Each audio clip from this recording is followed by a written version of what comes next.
Hello and welcome dear students to my channel ma'am की पढ़ाई. Students, today I am going to start chapter 4 in history, the Mughal Empire. The Mughal Empire, Mughals. The Mughal era has significant place in the history of India. Mughal समय ऐसा है जिसने history में भारत के बहुत ही अहम स्थान लगता है. The Mughal were the descendants of two great dynasties. जो मुगल थे वो दो महान वंशों के डिसेंडेंट्स थे, मतलब उनके वंश के लोग थे. From their mother side they were great descendants of Changez Khan. इसको देखिए गेंगिस लिखा हुआ है, ये चंगेज है, Changez Khan. While from their father side they were the successor of Amir Taimur. और ये जो मुगल थे वो माता की साइड से वो चंगेज खां के वंश के थे और पिता के साइड से वो तैमूर के वंश के थे. अब सबसे पहले मुगल में आता है बाबर, जिसने 1526 से 1530 तक राज किया. Born Zahiruddin Mohammad Babur. Babur is derive from the Persian word and means tiger. जो नाम था उसका बाबर का, वो जहीरुद्दीन मोहम्मद बाबर था, और जो बाबर उसको मिला था वो पर्शियन वर्ड जो होता है उसका मतलब होता है टाइगर, यानी कि शेर. Babur ruled Fergana at the age of 12 years after his father's accidental death. Babur Fergana का राजा बना जब वो खुद सिर्फ 12 साल का था और अपने पिता की एक्सीडेंटल डेथ के बाद.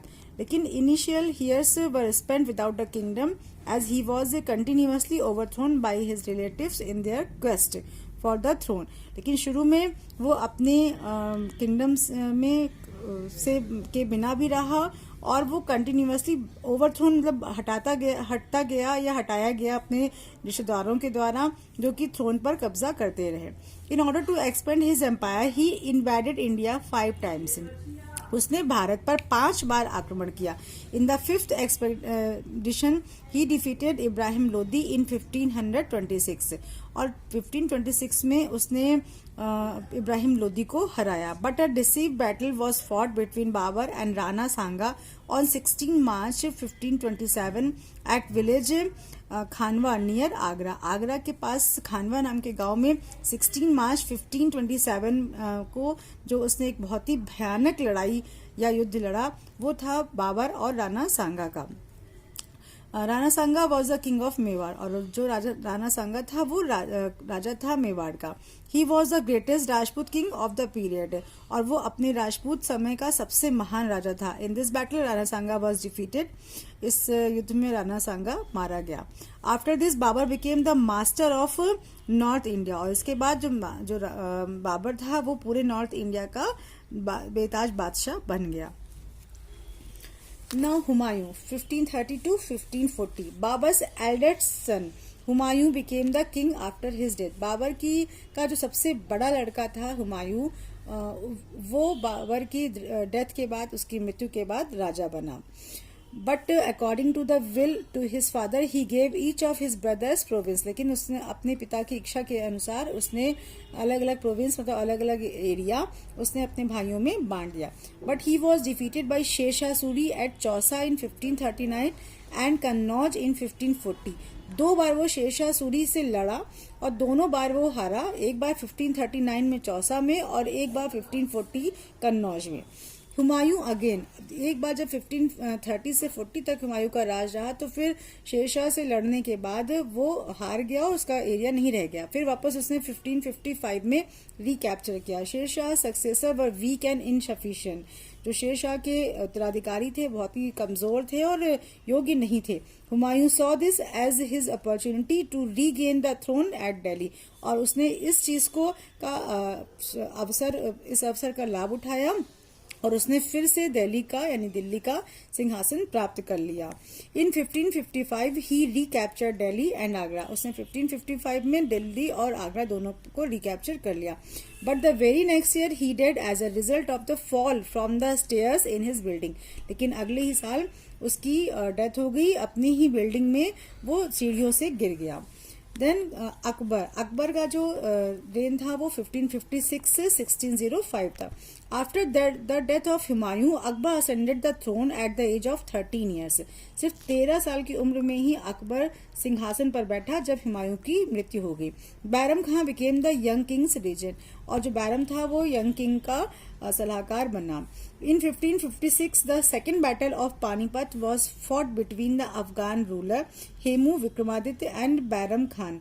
1556 में पानीपत का बहुत ही भयानक युद्ध लड़ा गया, जिसमें अफगान रूलर हेमू विक्रमादित्य था और दूसरी तरफ बैरम खान था। हेमू वॉज डिफीटेड, हेमू की हार हुई। It gave Delhi and Agra back to Akbar, जिससे कि अकबर को दिल्ली और आगरा वापस मिल गया। Agra became the capital of Mughal empire, और आगरा को कैपिटल मुगल एम्पायर का बनाया गया। अब बीच में जो सू डायनेस्टी, जो शेर शाह सूरी आपने पढ़ा था अभी हुमायूं के टाइम में, तो उसी के बारे में सू डायनेस्टी के बारे में यहाँ पढ़ेंगे। During the 1540 to 1555 Sher Shah Suri's family known as a Sur dynasty ruled over north India. 1540 से 1555 तक शेर शाह सूरी और उसकी फैमिली के लोगों ने जो रूल किया था पूरे नॉर्थ इंडिया पर, वो सू डायनेस्टी के लोग कहलाए। जो शेर शाह सूरी था, he conquered Malwa, Rajputana, Multan, Sindh, Punjab during a short period of his reign. उसने बहुत थोड़े टाइम में इतने सारे एरियाज को जीत लिया था। He dead in an accidental explosion of gun powder in 1545।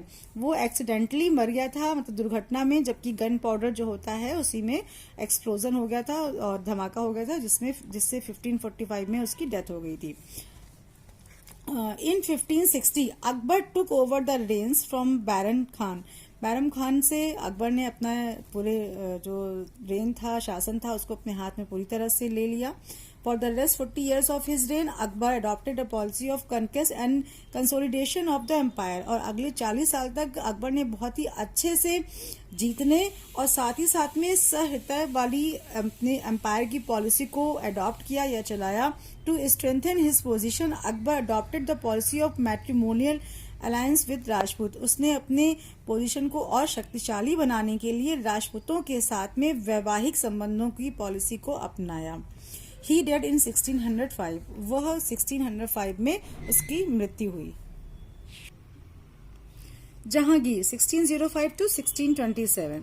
Following the death of his illustrious father Akbar in 1605, Prince Salim succeeded the throne with the title of Jahangir.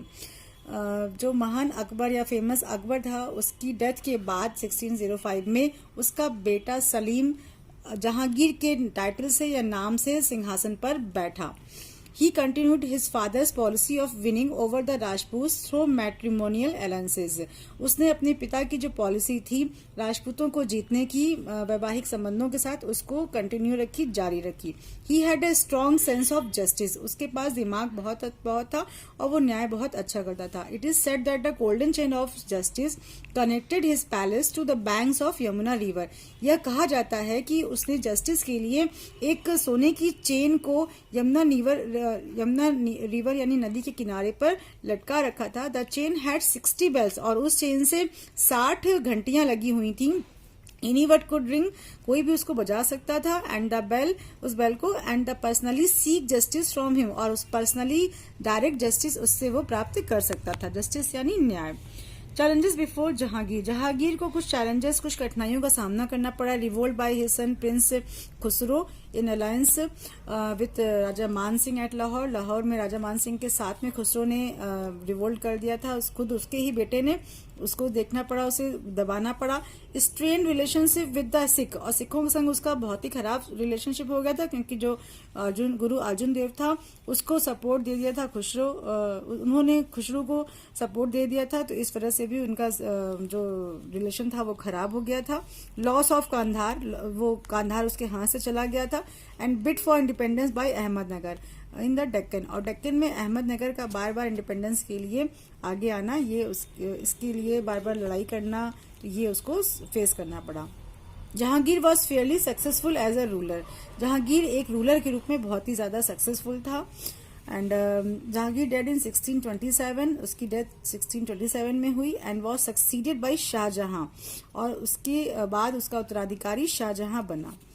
Jahangir ने in 1611 Jahangir married to Noor Jahan, Jahangir ने 1611 में नूर जहां से विवाह किया था। She was a beautiful and intelligent woman, वो जितनी सुंदर थी उतनी समझदार भी थी। And he use to take her advice on everything that was important, और जो भी इम्पोर्टेंट होता था उससे वो उन सब पर वो उसकी एडवाइस भी लेता था। Now Shahjahan 1627 to 1658. Prince Khurram became the emperor Shahjahan in 1627. Prince Khurram जो था वो शाहजहां के नाम से 1627 पर एम्परर बना, यानी सम्राट बना। He also conquered Bundelkhand without too much trouble, उसने बुंदेलखंड को बहुत ज्यादा बिना कोशिश किए आराम से ही जीत लिया।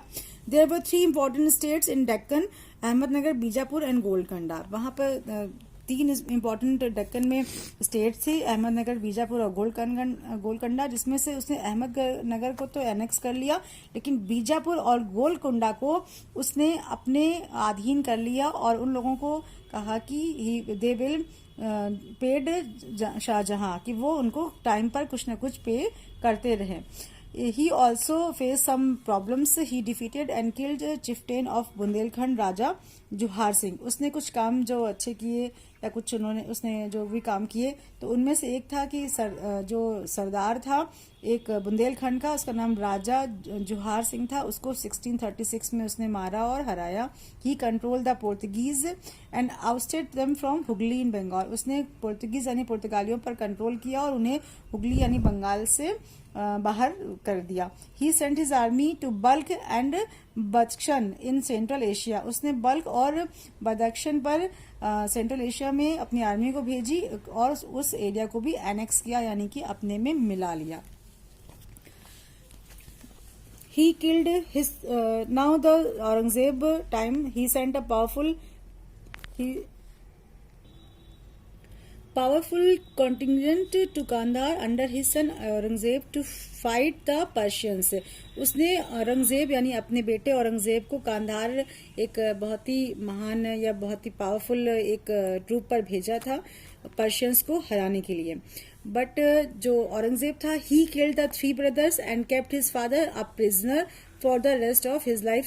और जो औरंगजेब था उसे अपने तीनों भाइयों को मार डाला और अपने पिता यानी शाहजहां को एज अ प्रिजनर यानी कैदी बनाकर हमेशा के लिए पूरे जीवन जब तक वो जिंदा रहा तब तक उसको प्रिजन में रखा। शाहजहां डेड इन 1666 और शाहजहां की मृत्यु 1666 में हो गई। Shah Jahan's reign is remembered for his architectural activities, the peacock throne and the Kohinoor diamond. जो शाहजहां था उसको इसलिए याद किया जाता है क्योंकि उसका जो आर्किटेक्चर एक्टिविटीज थी यानी कि वास्तुकला के रूप में उसको बहुत याद किया जाता है। उसका पीकॉक थ्रोन जो था यानी कि मयूर सिंहासन और कोहिनूर हीरा जो उसमें लगा था, इसे बहुत लोग याद करते हैं। साथ ही साथ में ही बिल्ड फेमस ताजमहल, उसने बहुत ही ज्यादा फेमस बिल्डिंग जो है ताजमहल उसको बनवाया। एंड मोती मस्जिद एट आगरा, आगरा में ही उसने ताजमहल और मोती मस्जिद दोनों को बनवाया। साथ में red fort and Jama Masjid इन दिल्ली, दिल्ली में उसने लाल किला और जामा मस्जिद को बनवाया था। Next time of Aurangzeb 1658 to 1707। Aurangzeb ascended the throne in 1658 after a war of succession।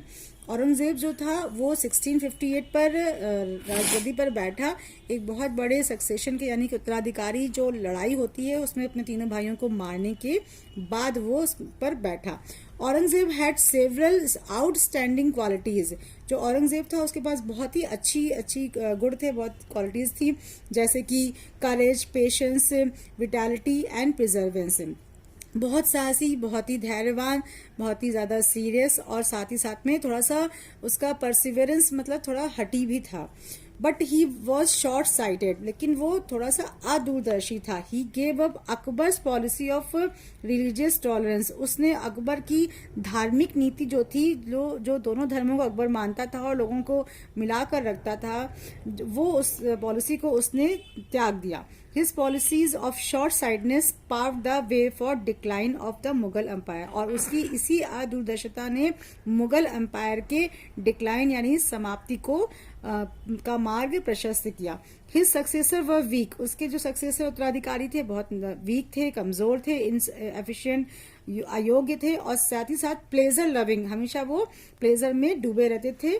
This led to the breakup and collapse of the empire, और जिसकी वजह से जो पूरा एम्पायर था वो टूटता चला गया। And the advent of Britishers who ruled India for nearly 200 years, और उसके बाद फिर ब्रिटिशर्स आ गए जिन्होंने इंडिया पर लगभग 200 सालों तक राज किया।